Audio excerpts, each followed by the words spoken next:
Hey, girls. March. Oh, Dad, get it together. April 19th, 2024.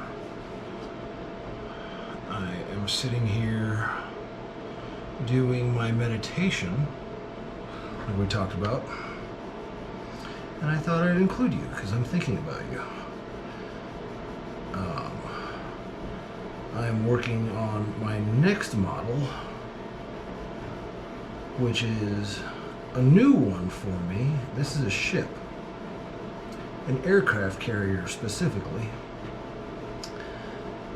And this one is actually super special to me.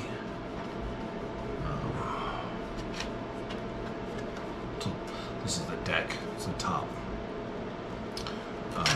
This one is super special to me. It's the USS Constellation, an aircraft carrier that actually no longer exists anymore. But this is the one that I actually got to fly off of. And even more special, this is the one that I got to take Mom on in 2000. That didn't work at all. Oh well. I'm starting with my ums. I hear it. I'm sorry. And it's because I'm thinking of a very fond memory. Going out on that aircraft carrier with Mom might have been one of the happiest moments of my life. That was pretty freaking cool. And for some reason, well, I know not for some reason, but we didn't take a camera. And I know I've always hated cameras. I don't like looking at myself. And I can't stand cameras. But we were going to do something remarkably cool, and for some reason neither of us thought of a camera. That blows my mind. There's no pictures of it. None.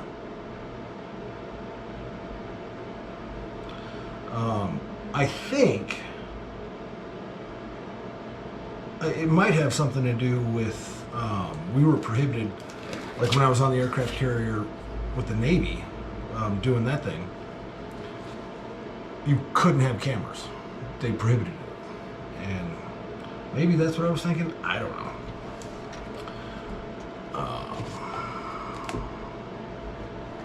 I know some people are probably thinking, like, can't have cameras on an aircraft carrier? We were prohibited. I was a ROTC kid, and we weren't allowed to take cameras for some damn reason. I don't know. Somebody said it at some point, and so we just went with it. So, yeah, I'm doing my thing here. Oh, sorry about the fan noise. I could probably turn that off. I've made my little meditation room here, and I do a lot of airbrushing, and I love making things. Making things is always a real treat for me. So they sell booths where you can spray your airbrush, and that way you don't get all the fumes and all that stuff. I decided to make my own. I made an airbrush booth. I like to just make stuff. You know, like the treehouse. Wonder if that's still standing. I got my little airbrush booth right there. I just pieced it all together and threw a fan in the back, and so that way when you spray, it goes into that filter and gets filtered out, and you don't have to breathe any of it. There's a bunch of pink dust because I had to spray paint this thing pink. That's primer. It's not actually going to be pink. Sorry, Muffin. I mean, if you want me to, I will. The fan noise is actually another part of the meditation process. You know, some people sleep with fans. That fan noise keeps it so I don't completely go insane. Because silence is important. Silence is very important when you're doing this kind of stuff. I love Taylor Swift, but quite frankly, what she has to say about life when I'm meditating, not right now, Taylor. I need to focus here. Okay, I got shit to take care of. So, right now, I'm just doing all of the prep work. If you ever, God, stop saying It's my nervous tick. I'll tell you, this aircraft carrier is super sentimental to me. And including you on it is actually just with the story, it's also sentimental. So, right now I'm just doing all of the prep work. The actual putting together of a model is kind of like a lot of things. Like if you're going to paint your house, it's not the actual painting that's hard. It's the prep work. It's the taking the outlets off. It's the masking what you don't want to get painted. It's the sanding, which is what I'm going to have to do here in a second. So there's all these lines on the model. So like you can kind of see there, like these indentations. On the aircraft carrier, they have lines that are painted around these. These are elevators where airplanes go up and down. And there's painted lines telling people, hey, stay away, you could fall over. For some reason, a lot of model builders will take stuff like that and then create like indentations in the model. That's not supposed to be there. So I have to go through with this little putty stuff and like this, go through and see if I can do it on camera. Oh, that's going to be terrible. Fill it in like that. Mess that one up. And then, once that dries, you can see I already got these guys over here. There's big indentations there and there. And same thing with those. The catapults, how they shoot the airplanes off. There are indentations there for real, but these are pretty gigantic. So I go through and just do all the prep work. And sit here and think about stuff. But the silence, as I already said, is the important part. That's the part I like anyway. I've never been a fan of music. That's not true. I like music. I don't like people singing to me, if that makes sense. Like, for example, Taylor Swift singing about all of her ex-boyfriends. Hey Taylor, you might want to just like reconsider your take on things. The problem could be you. Rappers. I always wondered why people listen to music of another person telling you how awesome they are. What the hell is that about? You're gonna listen like I don't get it. This particular podcast might have a lot of cuts in it because as I was thinking about doing this, I'm thinking to myself, well, your brain's kind of rambling. It might not make for a good, like that, the silence. Because I just screwed up.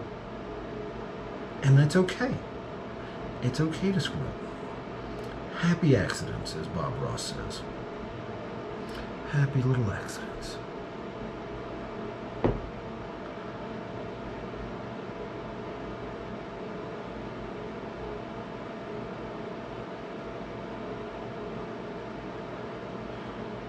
So like right there was a big pause because I was fixing my accident.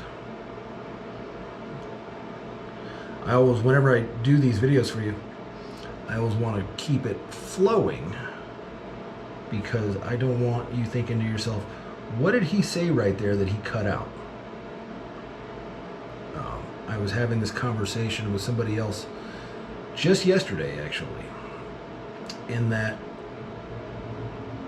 my first officers, the co-workers, tend to like flying with me. At least that's what they say. That's what they have to say about me anyway. I don't know if they're really telling the truth. I assume so. But the reason is, it's because I treat them like equals. I don't think of myself as superior to them in any way. I just have more experience. That's all. It doesn't mean I'm superior to them. Do I have authority over them? Yeah, I do, but that doesn't mean anything in particular. It just means that I make the final decisions. So, when it comes to you guys, I like to think that I always treated you like my equals. Like, yeah, I have authority over you, or did. But you were always my equals in my eyes. We're all just, Grace, I told you this 1,000 times. We're all just kids. I look old. I mean, I don't look that old, do I? But I'm still just that 10-year-old kid, just in a grown-up body. I just happen to have been around longer. When people try to put on the show that they know what they're doing, oh God, stay away from those people, because they don't. And when they're trying to put on that show, they're going to be very closed-minded and think that they have to put on airs for people. Okay, I've screwed that up well enough. So, with the podcast, what I was getting back to, when you guys asked me a question, I don't think I ever said to you, at least I tried not to say, well, you'll learn about that when you get older, or that's adult talk, or shit like that. A lot of kids these days, a lot of kids in general, have confidence issues because they're treated like they're being, subjugated. They're less than their parents, as if the parents have any idea what the hell they're doing. What, did they take a class? And if they did, that was court ordered.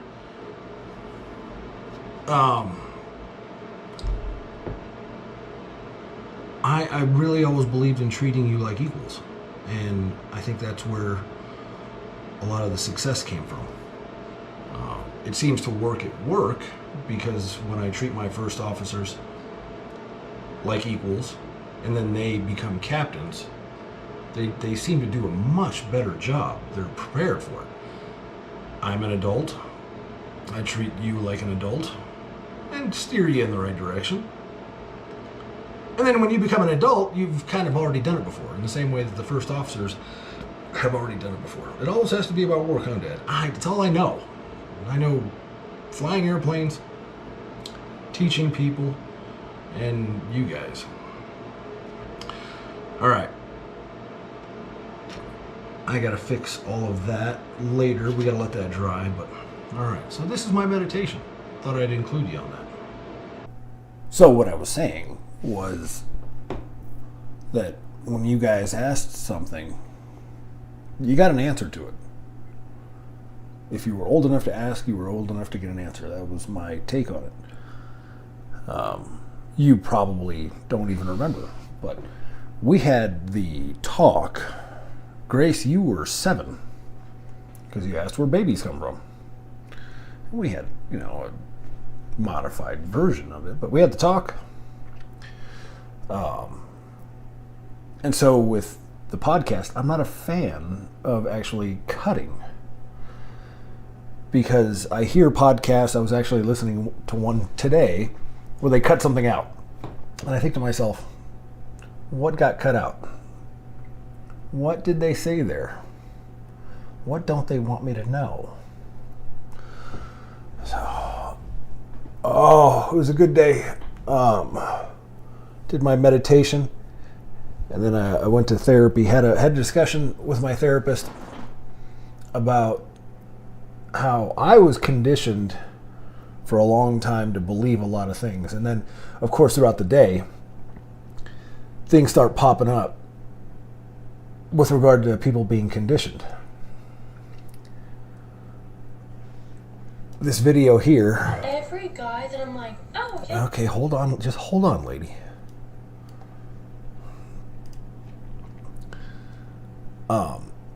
This is a girl coming to a realization that she had been conditioned into something different. Not necessarily wrong. Every guy that I'm like, oh, yeah, he's attractive. Okay, this is not supposed to be offensive, but I see their wives and they just look like so, like, you know, like, not like this, just like, you know, like, I pretend my tattoos are gone. Dude, I look crazy. Like, that's why guys don't want to wife me up. Overall, she was convinced, again, that men are attracted to girl boss, large and in charge, loud. You know, a girl can fit in with the guys, loves going to the gym all the time, bulking up. That's what she believed. So, I half agree with that. That's Matt Walsh. I take as many points of view as I can. I don't necessarily agree with Matt Walsh. I don't disagree with him. He's a controversial figure. That's why I bring it up. But my take on that is she's going for different guys. You had the loud, obnoxious thing, the She-Hulk thing. Oh my God, I watched that. What are they, like, it's indoctrination. That women are supposed to act feminine, at least in some way, and men are supposed to be masculine. That's just, I'll catch a lot of shit for saying that these days. But, yeah. She's a pretty girl. The nose ring, weird. But if that's what she's going for, what's interesting to me is that she sees guys with wives who were prim and proper. Well, no, they're just not. I don't know.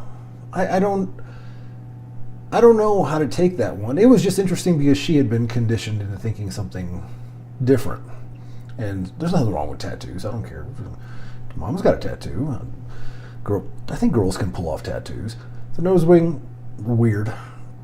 But I think she was going for the wrong guys, it seems like.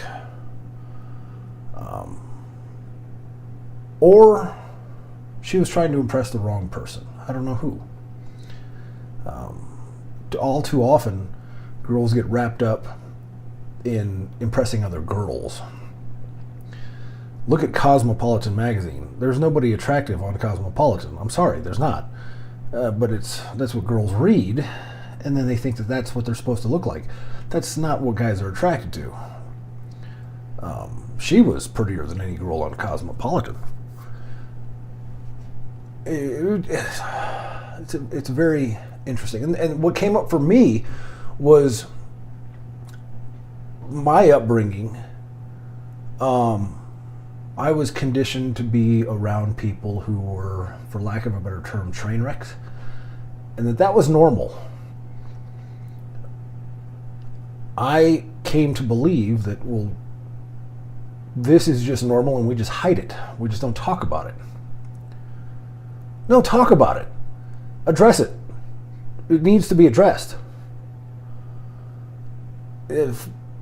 Whenever you're watching this, if somebody's misbehaving, it needs to be addressed.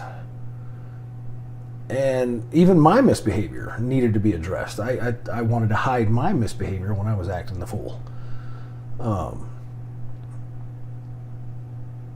then people get into vicious cycles like I did of drinking too much, trying to escape reality because you don't want to address things. That was how I was conditioned, and I came to the realization that things need to be faced head on. Yeah, very interesting day for me. That's what I was doing up there meditating about, is how long I allowed that to happen. That was why rule number 1 with you girls, even though I broke it regularly, no lying.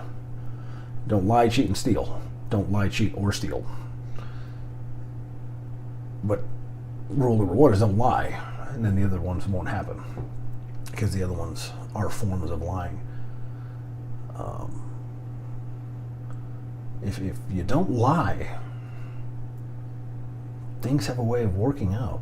They really do. And lying by omission is a thing. We're not going to address that. That's lying. You are not acknowledging the truth. So, some funny ones here.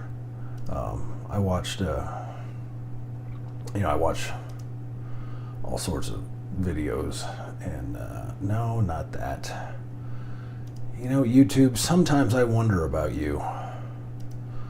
The stuff that it tries to feed me. This one. It's kind of along the same thing. But this girl's at the gym, but a man comes to help her. Problematic.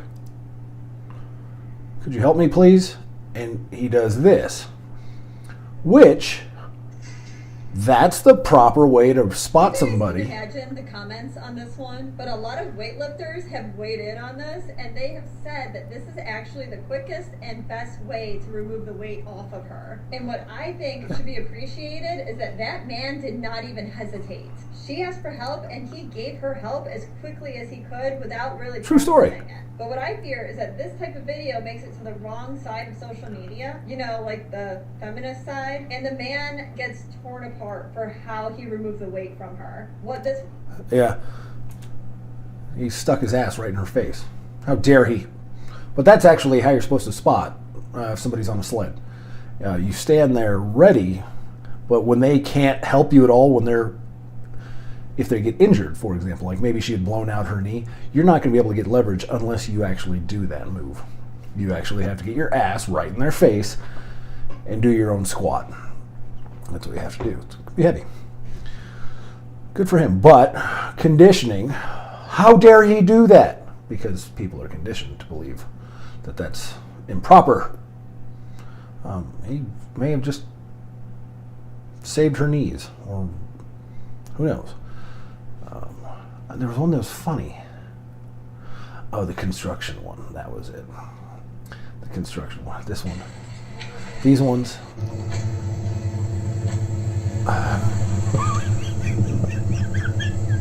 Oh, jeez.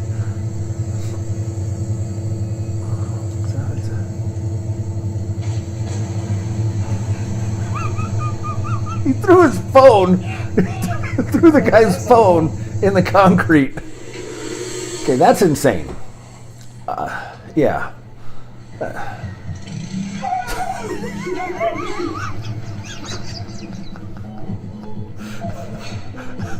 And this guy's just got good moves.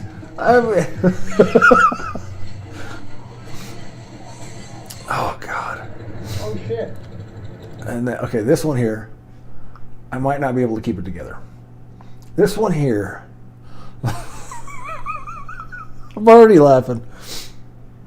But the guy with the construction videos is so good. His, because he's just standing in front of a camera and doing that reaction.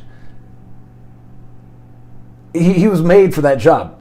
He's going to be a millionaire, multi-millionaire from doing that stuff, and he's good at it. This one here is funny. Guy's riding a bike at night, and he's riding with Dawn. Dawn is a girlfriend or a wife or... Oh, shit. Wow, I had some some wobbly wobbles there. Looks like Don might have crashed. I'm not positive. I'm not positive. The future of your business is here with Wix. Oh, when I first watched that, I lost my mind. It looks like Dawn might have crashed. I'm not positive. Oh, that's good stuff. Oh, so this is how I stay busy at night, is doing my own reaction videos, sitting here. There's a few other Joe Rogan cartoons that are funny as hell, but probably inappropriate right now, and I don't know if I'll get taken off YouTube for that. What was I gonna? I actually had a list of things. Oh yeah. We talked about the co-pilots thing. Because it's conditioning. It really is. If you're going to get to the next level in life, a co-pilot becoming a captain, that co-pilot has to be trained as though they are a captain already. You girls, anybody watching this, if you're going to get to that next level in life, you have to start acting like it right now. If you act like it, it becomes reality. That's the way it goes. If you're treated like an inferior, you're going to remain an inferior.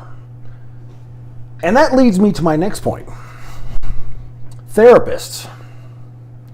And I even said this to my therapist, who's phenomenal, and I love her dearly.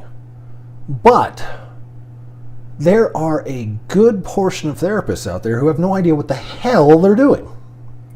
They can't get a handle on life, and somehow they think that they are in a spot where they can tell people how to manage their own lives.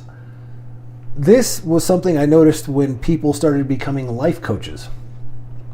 The audacity of a life coach to say, I'm going to tell people how to live their lives. Girls, don't even think for a second that I'm telling you how to live your lives. Live your lives. I'm just giving you my experience. That's it. That's all I can do. You're going to live your lives the way you want to live them. It's the same as if we were to go out and I teach you to drive. I'm going to tell you, well, hey, this is where I ran into a problem here. Watch out for this intersection. Cyclists, watch out for these guys.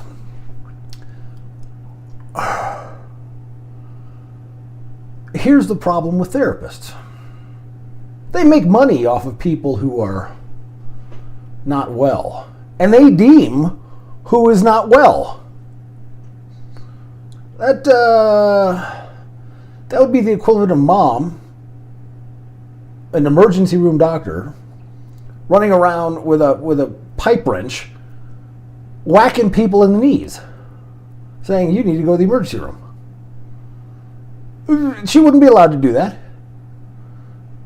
Not for very long, anyway. I'm becoming very suspicious of therapists. Number one, because I know what it takes to become a therapist. Number two, they make money off people they deem as mentally ill. I don't know about that one, but be on the lookout.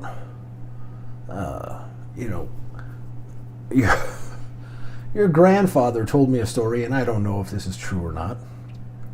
He used to fumigate houses, so they'd go and do inspections in the houses. I think this is from, back when it was the Wild West and things weren't regulated. But he told me that his boss would give him a vial filled with termites. And they would go underneath the house, scatter the termites, and then call the owner over and be like, look, see, you have termites. You need to be fumigated. Well, that's the equivalent of a therapist saying, you're not mentally well. You need my help. I'll see you next week. That'll be $300. That's, it seems like a contradiction. Or what do they call that? A conflict of interest? So, therapists. So, anyway. What's the theme this week? Conditioning. Well, if you're being conditioned by your therapist, actually,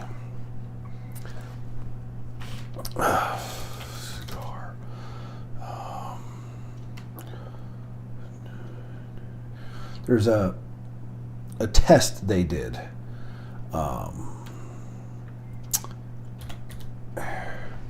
Where they put scars. Yeah, this one. Let's get through the ad. But, well, this guy will explain it.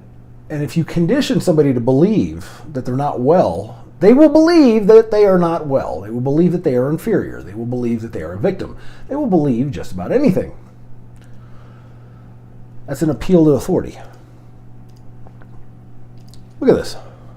This experiment, literally a couple of days ago, where they did an experiment with a group of women, and they put scars on their faces, and they told these women that they're going into a job interview, and the purpose of the experiment is to find out whether people with facial disfigurements face discrimination. They showed them the scars in the mirror. The women saw themselves with these scars, and as they led them out of the room, they said, "We're just going to touch it up a little bit." And as they touched it up, they removed the scarring completely. So the women went into the job interview thinking that they are scarred, but actually being their normal selves. And the result of the experiment is that those women then came back reporting massively increased level of discrimination. Indeed, many of them came back with comments that the interviewer had made that they felt were referencing their facial disfigurement.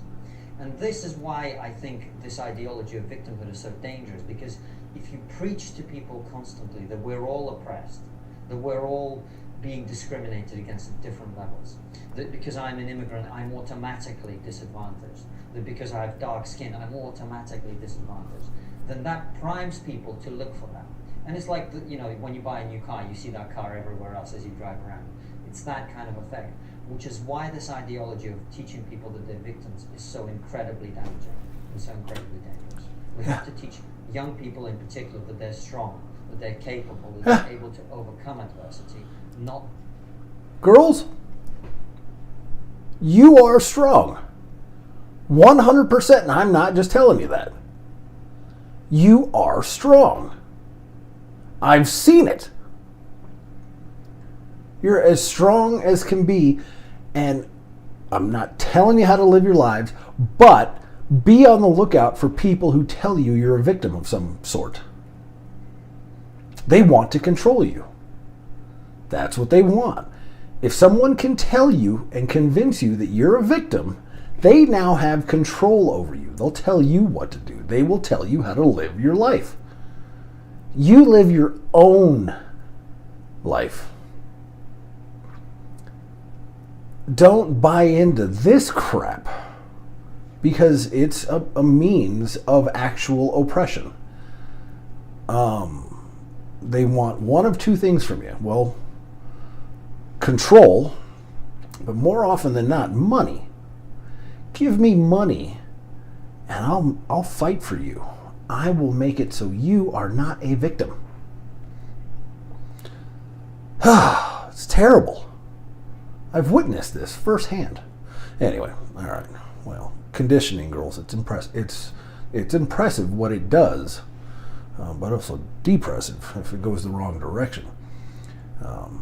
You guys are absolutely capable of anything. I've witnessed it. I was shocked. Grace, you were so far ahead of the curve figuring things out.